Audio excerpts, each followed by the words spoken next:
Okay, in this video I'm going to talk about the cyclic quadrilateral formed by the external bisectors of a quadrilateral. So in one of the previous videos I talked about like basically the same thing without the word external. So without the word external here. And here it's a similar statement, but instead of the regular bisectors, we take the external bisectors of a quadrilateral. So basically we take a quadrilateral, so just to remind the previous statement, so previously we took the bisectors of each angle like this.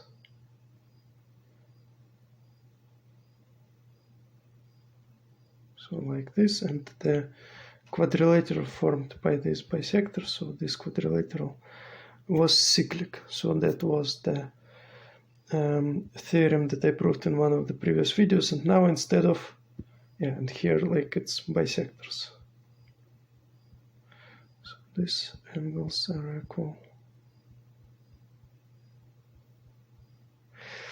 And now instead of the regular bisectors or internal bisectors, we take the external bisectors, which are the bisectors of the external angles of this quadrilateral.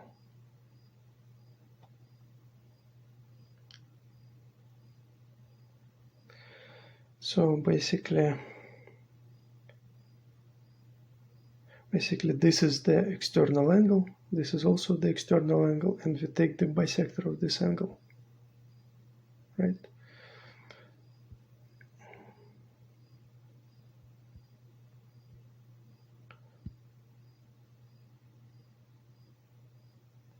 So basically such that these two angles are equal.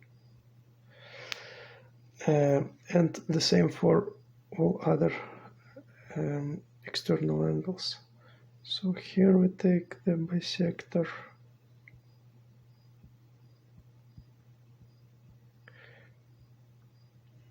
Here we take the bisector .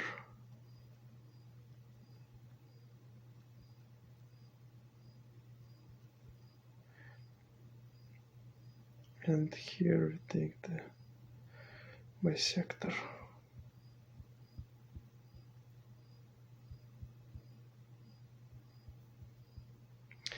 And again we take the quadrilateral that is formed by these bisectors.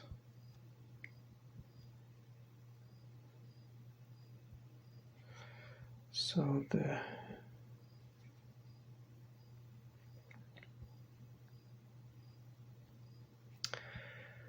so this large quadrilateral, and the theorem is that it is cyclic.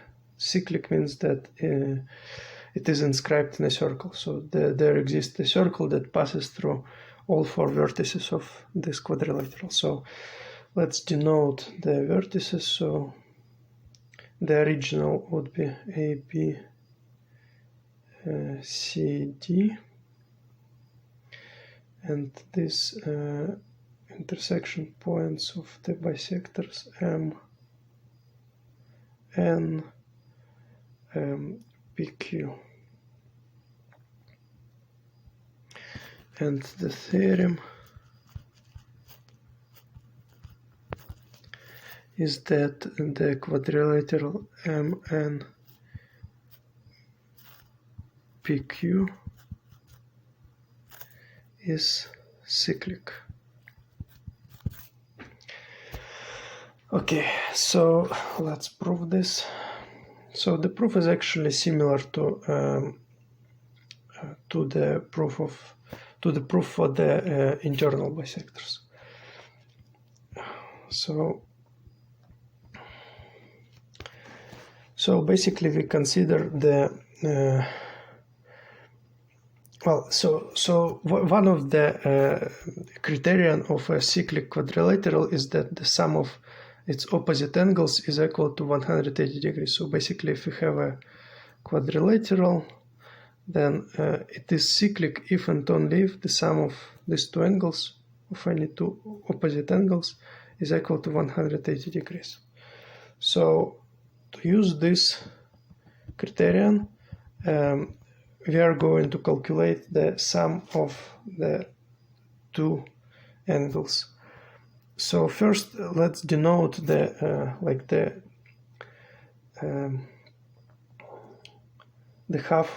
halves of the external angles. We denote, so like these angles that are already showed that they are equal. We denote them as alpha, this as beta,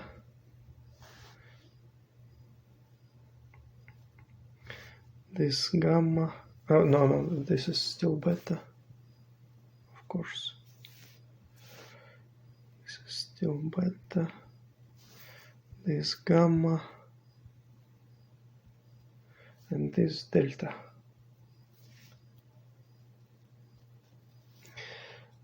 So now we consider the sum of the two opposite angles of the quadrilateral M and PQ, right? So let's consider the sum of the angle M plus the angle P. So this angle plus the angle P, right? So the angle M we calculate in the triangle MBA. So in the triangle MBA, we calculate as using the sum of all angles in this triangle. So it would be 180 degrees minus the two other angles. So minus alpha and minus delta, right? This would be the angle M. So in this triangle, one angle is alpha, another angle in this triangle is delta. Therefore, the third angle would be this. So, and similarly, the angle P we calculate as, like in this triangle CPD, we calculate as 180 degrees minus the two other angles. So it would be 180 degrees minus beta minus gamma, right? So now this sum becomes 360 degrees minus the sum alpha plus beta plus gamma plus delta, right? So now basically let's find what is this alpha plus beta plus gamma plus delta. So we simply notice that the external angle, so for example for the vertex B, the external angle is 2 alpha. So the main angle B, so this, so let's write the point B here, and so this angle B would be 180 degrees minus 2 alpha, right? Because the external angle is 2 alpha, and therefore the internal angle is 180 minus 2 alpha. So similarly for all other angles in the quadrilateral, so like this angle would be 180 minus 2 beta and so on. So in total, like the sum, we know that the sum of all angles of a quadrilateral, so the sum of angles of the quadrilateral ABCD, so let's write it this way, the angle A plus angle B plus angle C plus angle D. So these are angles, the angles of ABCD.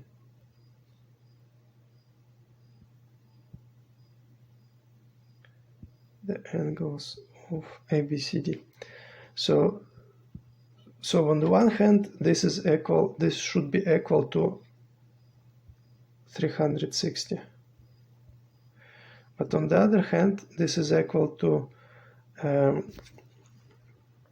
because the 360 is the sum of angles of any quadrilateral. But on the other hand, we can express it like so: the angle A again. The angle A is 180 minus 2 delta. The angle B is 180 minus 2 alpha, and so on. So we have here basically 180 degrees minus 2 delta plus 180 degrees minus 2 alpha. It was better to denote alpha for the angle A and beta for the angle B, just for consistency, but okay. We already denoted it like this, so it's too late to change the notations. But so basically we have here plus 180 degrees minus 2 beta and 180 degrees minus 2 gamma. So in total we have 180 degrees multiplied by 4. Okay, let's write it on a new line. So 180 degrees multiplied by 4 minus 2 alpha plus beta plus gamma plus delta, right? We just regrouped the same numbers. So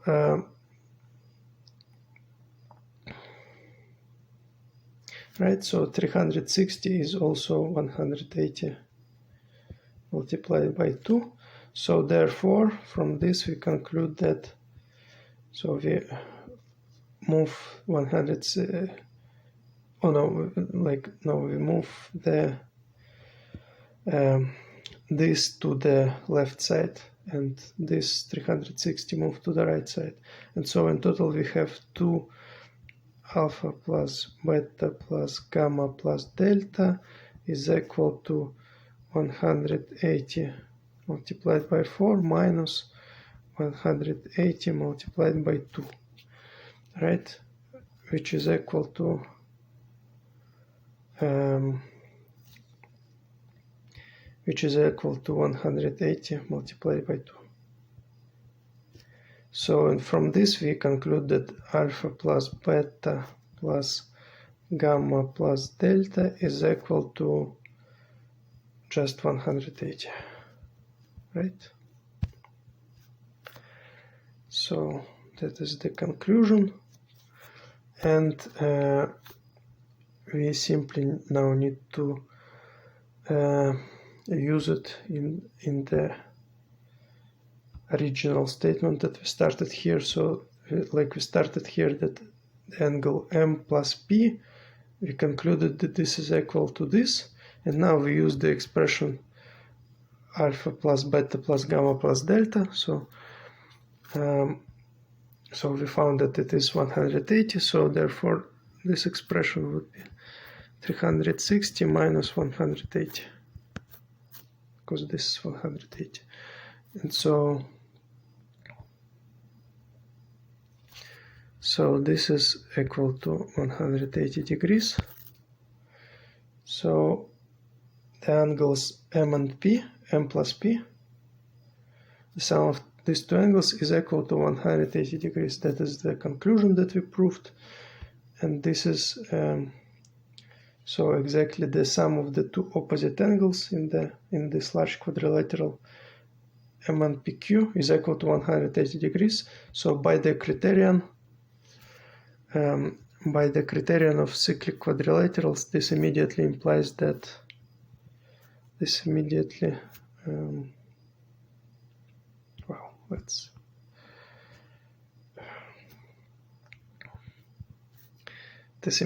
implies that Mn PQ is cyclic, and this is exactly what we needed to prove. So this concludes the proof.